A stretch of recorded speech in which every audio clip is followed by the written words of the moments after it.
Good morning. Lisa Scola Mullins, your favorite Georgia realtor here today. And guess what I would like to talk about?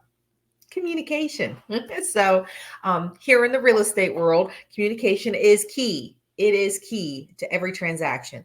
A good source of communication between you and your agent is what you really want when you're buying or selling your home. One of the reasons for that would be clearly we need to be in touch. There's things to talk about.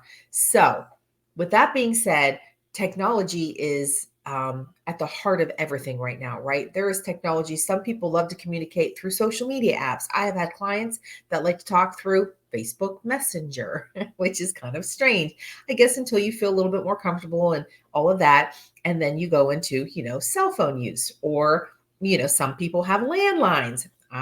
Crazy, but it's true. We still have landlines or email.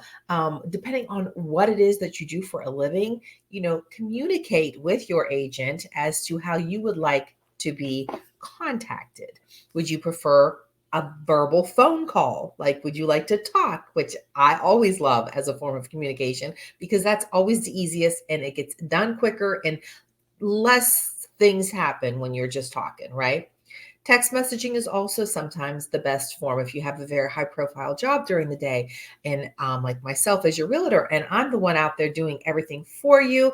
If I want you want me to just shoot you quick text messages, letting you know homes that are available, or if your house is for sale, people that like showing times when people will be coming to see it, that type of stuff, just keeping you updated. Some people enjoy emails.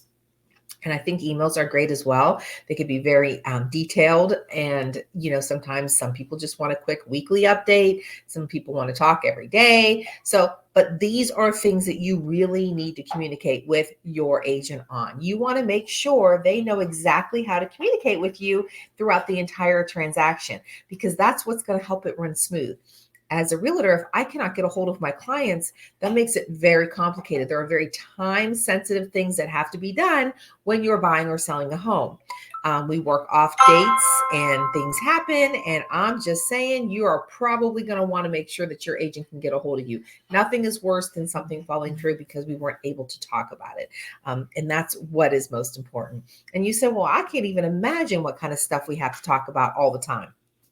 Really depends on where you are in the transaction. So, right at the beginning of a transaction, for instance, let's talk about the buyers. So, if you're a buyer, first thing your agent's going to tell you, like you contact me, hey, Lisa, I want to buy a house. I'll be like, yes, let's go get you a house, right? So, we're all excited about it. We're ready to go.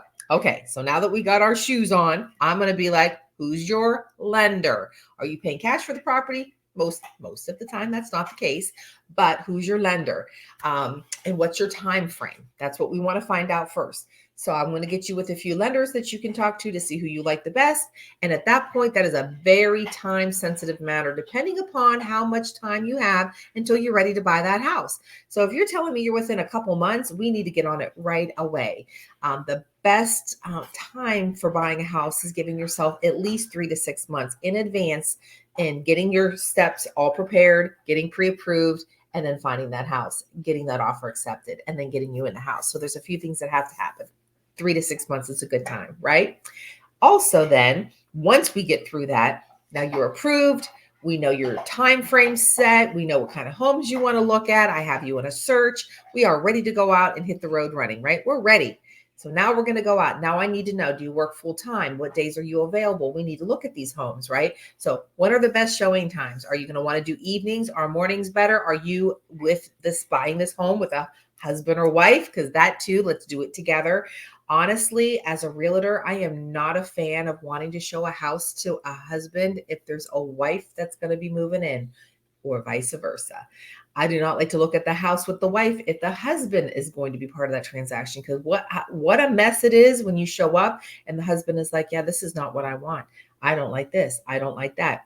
So we need to go together. These are conversations. This is communication. We need to know these things, right? So we're looking at homes.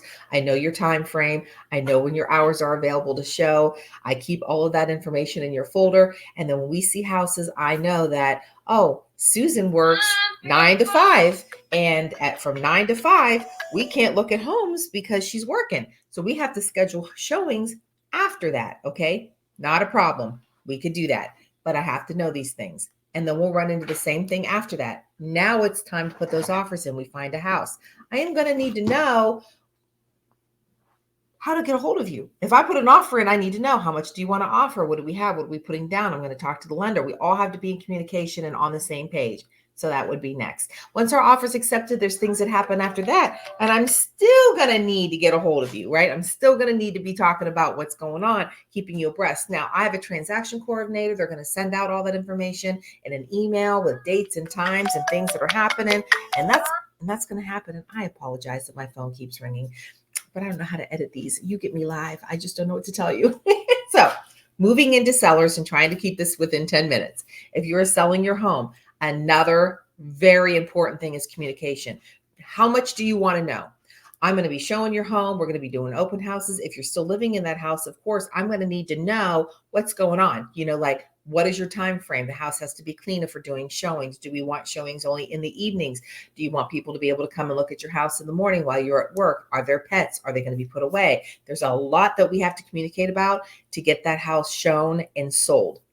Now, if you're not living in the house and you're moving out of the house, that's a whole different story. But still, you're going to want to know. And I'm going to want to update. Do you want an update daily, twice a week, at the end of the week? House isn't going to sell like in one day. It might, but if it doesn't, we're going to be doing this for a minute. So we need to know how you want to communicate. Then when its offers start coming in, I'm going to email those to you, and then you're going to let me know when is a good time. Those are time sensitive. Most people give you 24 to 48 hours to accept an offer.